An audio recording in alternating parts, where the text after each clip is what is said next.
Hello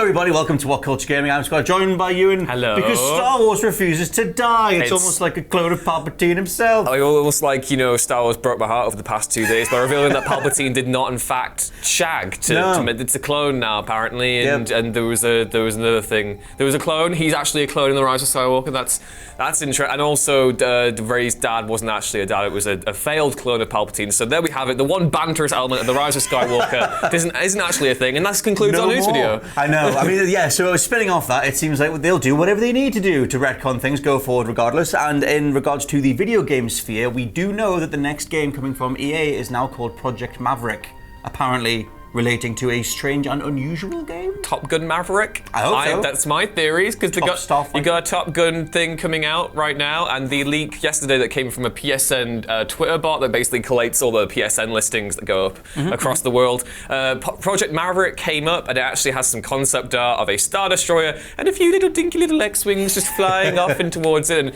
And, there was some speculation from Polygon yesterday that said that it could have been Mustafar or something. But yeah, it looks...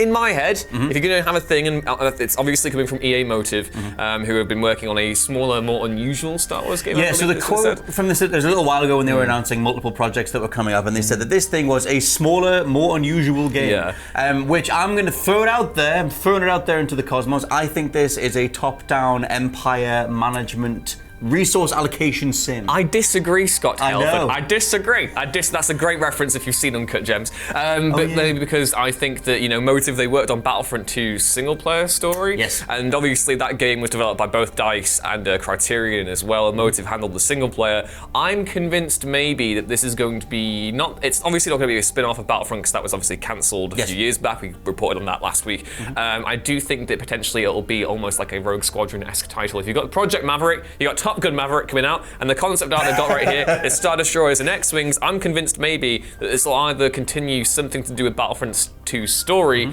or something in terms of, during the original trilogy, because you have the X-Wings and you have the old Star Destroyer. I see, yeah, because the only thing we've got to go off is this one sentence, the name of it, and the piece of artwork that's out there. And like you said, the artwork has the Star Destroyer and a bunch of X-Wings, and what looks like, I think, Exegol, or it could be Mustafar. It's something that seems Sithy and lavery and evil. And I think if you're leading with that, that's the image that leaked on the PlayStation Network or the PlayStation Store, then that could be. I mean, and I also think that there's that big missing mode from 2015's Battlefront, the Galactic Conquest, or whatever it's called. Again, it was the top-down thing, and this doesn't need to. So back in the day, sorry, not to cut you up, but back in the day, 2005 styles Battlefront 2, and you're playing Galactic Conquest with your mate, and then you just go back to the same planet over and over again. It's just like, just choose a different one. We're clearly not going to decide this. Just go somewhere else. Well, I use Star Fox. Yeah, I think that if they do that though, the amount of people that asked for that back in 2015, I think if you're EA and you're thinking, well, there's a bit of a fan swell behind this sort of management-esque thing, we could totally make it into an app. We could totally tick that box and be like, here you go. I mean, I would really, really hope that Motive aren't just going to be doing something of that scale. I know they have described it as smaller and more unusual. I'm going to speculate and say that this is also the game that Mitch Dyer is working on. Obviously, he wrote or co-wrote the story rather for Star Wars Battlefront 2. I'm convinced, hopefully, because obviously this has the BioWare Montreal came into Motive Studios in 2017 as well. I'm convinced maybe that this is going to be something that is more... the more unusual element of it confuses me slightly, because obviously I guess maybe in this day and age having a game that would just be space combat would be pretty peculiar, or a game that is just an RTS. I don't know. I think Star Wars has been through so many different genres in the video game medium that it's unusual in and of itself to call a game that isn't going to be what we've seen over the last decade unusual. It's more unusual that the only Star Wars games that we've gone over the last decade have all been FPSs and one third-person action game. That's the thing. If you were that person, I forget who the person was who initially said that sentence, but if you were that person and you were referring to an upcoming game as unusual, like you said, is that only because it's not a first-person shooter? Because we haven't even had any third-person shooters. We had that Project 1313 was cancelled. Yes. And so there was like all these, and they did the VR stuff, the X-Wing VR thing. Like there's kind of these different avenues that they could go down, but for the most part, they seem to always fall back on first-person shooters. EA have cancelled everything else. Yes. So for me, my cynic brain, my EA brain, I just think it's an app, but it's a strange strange and unusual because it's the team that did Mass Effect Andromeda and then Battlefront 2 story, now doing a little cheeky little app. Yeah, I mean, I hope it's not an app. Me too. I mean, Star Wars is clearly, after so many years of kind of just tumultuousness, we've actually gotten to a place where the franchise is actually in a relatively strong position. Obviously, we had Fallen Order come out last year. Battlefront 2 mounted the all-time greatest multiplayer gaming comeback ever next to Rainbow Six Siege. And now we're in a position right now where we know that a sequel to Fallen Order is coming along. We've got the High Republic stuff going on with Disney, with Del Rey books and Marvel currently. And then we've also got the rumors of the Knights of the Old Republic remake in the wings as well. So there's all sorts of different things going on right now. And I would not be surprised if EA are basically looking at Star Wars right now and going, let's kind of make a Star Wars game for every era. Let's make Project Maverick, whatever it's going to be finally called, because obviously this seems like a working title. I don't think it'll just be Project Maverick. I think that would probably be the original trilogy thing. Right. And obviously Fallen Order will obviously still be set in the original trilogy, but I'm convinced with the references to the Zepho that were in the game in the single player, that maybe we're going to have what we said before when we came onto this news video, kind of like an Assassin's Creed style thing, where maybe we have Cal multiple timelines operating in the original trilogy setting, and then going back and learning more about the Zepho. Then you have the whole stuff coming from the High Republic era, which is set 200 years before the Phantom Menace. That's just speculation on my behalf, but I think in terms of like looking where you're going here, I think EA have a real solid base to basically look into all the different eras of Star Wars. As one of the 4 people who like the Animus stuff, I'd be well up for them doing like a split timeline thing and get little. I'm up for a split timeline. I just don't care about the Animus, and Assassin's Creed is bad. Little cheeky little cow. You can yell at me in a list video about that. Jack it into the Animus, that's how he jacks in, and then you zoom all the way back.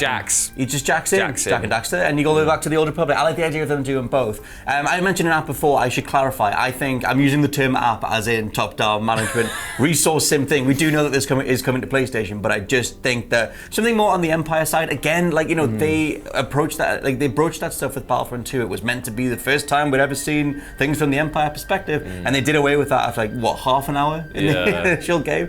So I'm just like, well, if you're a cold-hearted businessman and you have all these boxes yet to tick. Yeah, I mean, the thing in my head, I think if Mitch Dyer is involved in this as well, I know he likes, this is again purely speculation, he wrote the character of Shriv, who was like a key character in Battlefront 2, and that character has appeared in all sorts of different things now as well. I would not be surprised if maybe Disney are keen to see more efforts made to flesh out the gap between episode 6 and 7, given, how the sequel trilogy has kind of ended on such a divisive note, I would say.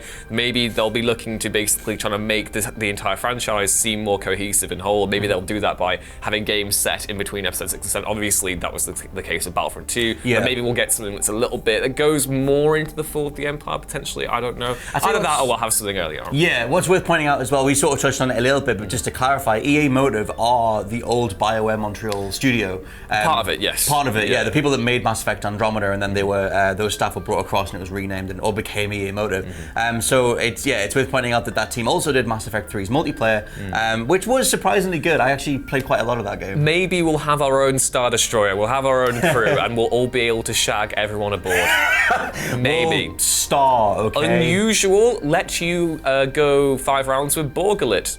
Yeah, that'll be the game. If they can bring Pork Cullet in and make him, you'll romance Borgullet. Make him Star Wars version of Rex, then I'll. You'll be there making googly eyes on the bridge, just like, "Hey, Borgullet," and it's just there going. He will always know the truth. Yeah. But yeah, I mean, I think there's a few things lining up. Star Wars is in a weird position. Where are you right now on Star Wars in general? Is it just like whatever they'll do, I can give them the benefit of the doubt? Well, the thing is, I don't want to kind of basically make this all about how I felt about the Rise of Skywalker or whatever. But basically after that film, I felt kind of, I think that someone summed it up to me as the worst thing a film ending can do is make you feel embarrassed for having cared in the first place. I said that about Death Stranding. Yes, and the thing with this is that I still love Star Wars. I love Star Wars no matter what, and I'm really excited for the High Republic stuff. And the thing with Star Wars is it's like, with comics or film, even if you don't like one thing, there is inevitably going to be one thing that you will care about. Yeah. And the further we get away from the sequel trilogy, and how it ended in the final film, whether or not you liked it or not, I don't really care. It's just a case of, I think the further we get away from that and just provide stories for every kind of Star Wars fan. It's possible, you can do it. It works so well as a multimedia franchise.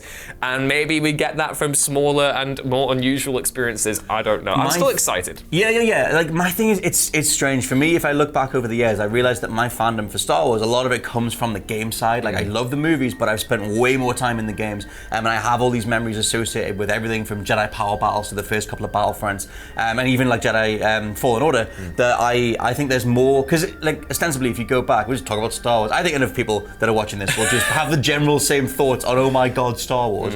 And so for me, it's always like Star Wars is a toy box, and you give it to different creatives and you see what they do, which is one of the biggest positives for The Last Jedi. You see what that creative person will do with it. And so I think in a game sense, totally, in a game sense, you know, that's one of the most fascinating things is you apply to different genres and you see how it feels. So it's that thing where I think there's more life that can be breathed back into the IP in game form than dragging more movies out. Like I'm more interested in a game. And I think the thing that we need to see from Disney Star Wars going forward is telling different kind of things that basically have nothing to do with the Skywalker saga. No. We need to have something that is a clean break from that. And to me, the High Republic exemplifies that, which is kind of why I'm a little bit frustrated if we're just going to be going back to the original trilogy constantly, even though there are plenty of stories left to tell. High Republic kind of exemplifies what Star Wars should be going forward. I think it's so expansive. We've known this for decades now. Just make your own story, tell your own kind of story away from the characters that we've been, you know, so accustomed to over the last, you know, 4 decades. I can play as the dude with the spikes in the hair, the Darth as a Brak. Is that what he's called? Well, the species is called the Zabrak. They're also called Night Brothers. Good. At least if they're on Dathomir. Yes, I want to be a Night Brother. Night Brother. Good. Let us know what you think down in the comments below of Project Maverick and what kind of genre you would like it to be in the future. For now, though, I've been Scott from WhatCulture.com. I've been Brother from WhatCulture Gaming. I'll catch you next time, brother. Brother. Bye. Brother. You remember that guy called Savage Opress?